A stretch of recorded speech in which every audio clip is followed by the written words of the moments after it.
It may just about be possible to host a physical event this autumn, but we don't believe that we can deliver the quality of delegate experience, of discussions freely and networking that we envisaged for the Sustainable Packaging Summit.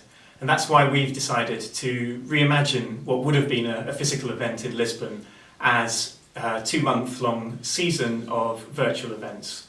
These are going to be taking place across the whole of October and November.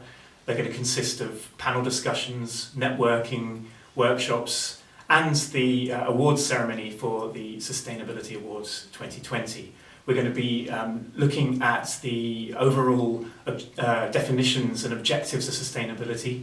We're going to be exploring the practical challenges that they entail and finding out about the new ideas and innovations that are driving us collectively forward. We're going to be welcoming a spectrum of thought leaders and innovators from across the spectrum of packaging technology, also leading brand owners, regulators, recyclers, and NGOs.